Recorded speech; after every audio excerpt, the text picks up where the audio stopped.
Hello, today we want to talk about Saddam Hussein and the actions he took, which were called Operation Desert Storm. So let's get started. In the summer of 1990, just a year or two after the Iran-Iraq War, Saddam Hussein found himself in a difficult situation. Iraq's economy had collapsed. He had to do something, anything, to lift himself out of that economic disaster. Because of the war with Iran, Saddam had plunged his country deep into debt. The Arab countries of the Persian Gulf were owed huge amounts, and on top of that, Germany, France, and the Soviet Union were also major creditors. He kept thinking, what should I do?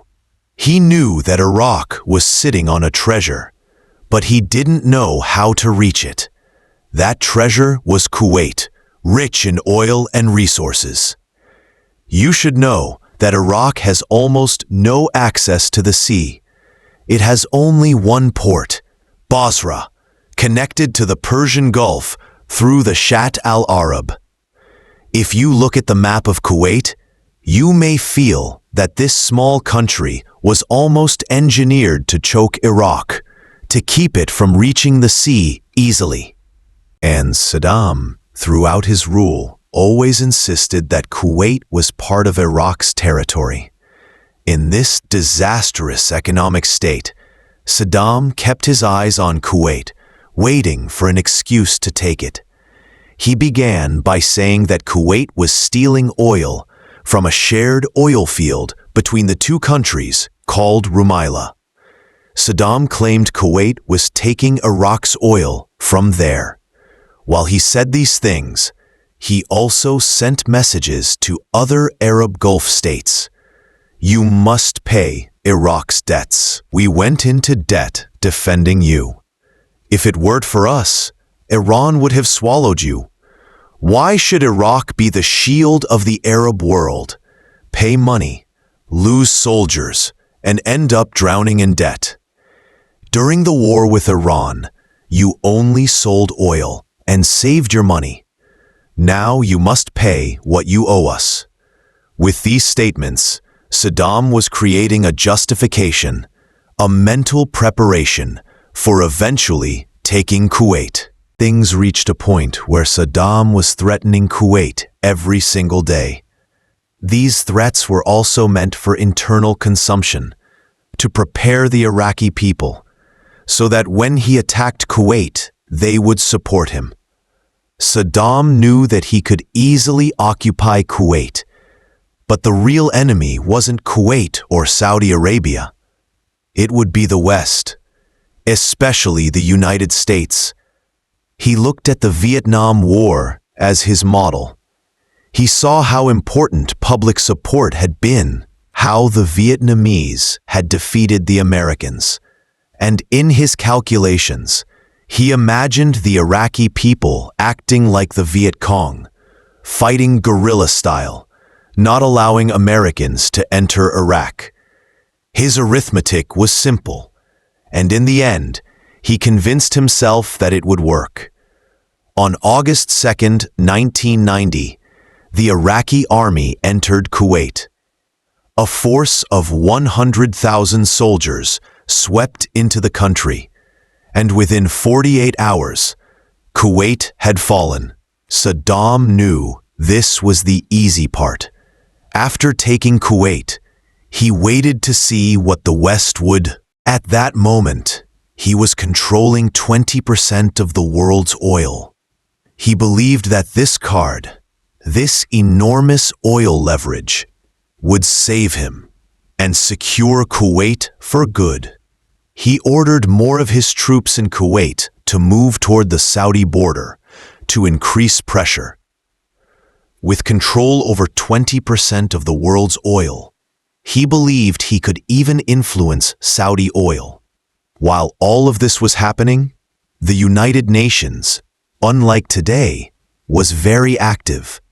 Countries gave speeches. What is this? Are we in the Middle Ages? You can't just invade a country and annex it. Back then, the world cared much more about such things. Interestingly, before Saddam invaded, all Western news agencies said he would never do it.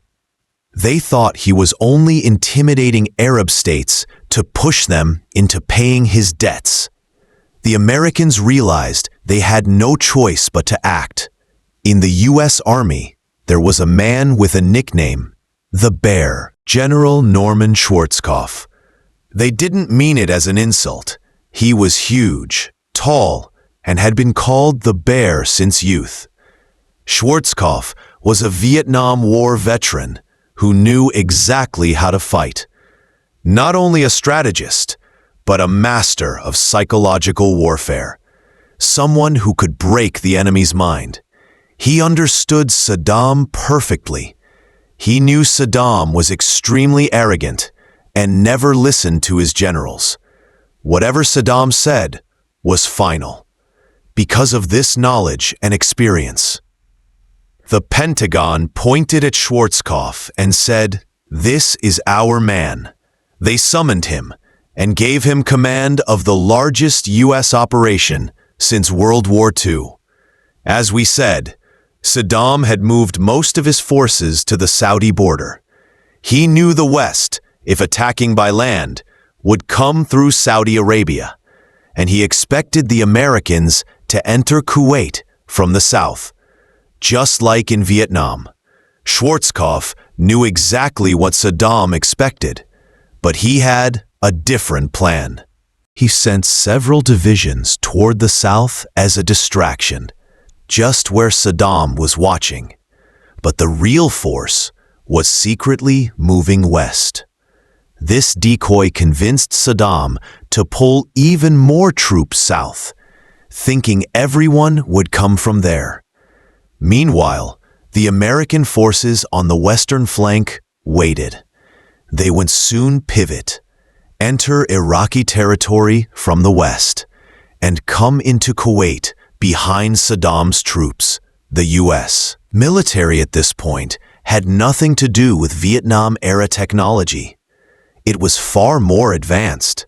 GPS, spy planes like the F-117, and a desert with no trees to hide anything. The Iraqi army lacked all of this. Eventually, as Saddam concentrated forces in southern Kuwait, Americans watched everything from above.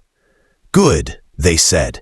He moved them south, and then Schwarzkopf gave the order, enter from the west. The Bear believed in one main principle: surprise. Hit so fast, so hard, that the enemy can't stand up. But his most powerful tool was psychological warfare. Before the ground war even began, Schwarzkopf ordered night air raids over Kuwait. Fighter jets, many from U.S. carriers in the Gulf, pummeled Iraqi positions, night after night. 42 nights in a row. Iraqi morale collapsed, just as Schwarzkopf wanted. After breaking their spirits, he began another deception. He brought huge warships into the Gulf, destroyers, aircraft carriers, and made sure media filmed them. He wanted Saddam to think an amphibious landing was coming. The trick worked. Saddam fell for it completely. He ordered his troops, tanks, air defenses, infantry, to rush toward the shoreline. They prepared for a battle that would never happen. No one was coming from the sea. The real attack would come from behind. One of Schwarzkopf's most confident tools was advanced GPS. It gave him total control of movement in the desert. While Saddam waited for attacks from the sea or south, Schwarzkopf ordered 500,000 leaflets dropped over Iraqi soldiers. Written in Arabic, "Surrender. We may enter Kuwait from the south or the sea at any moment. We will not show mercy." Another deception. while Saddam's attention stayed on the south and sea. Schwarzkopf moved 300,000 ground troops, 500 kilometers, through Saudi Arabia, toward the west, right along Iraq's southern border. This was the largest troop movement since World War II.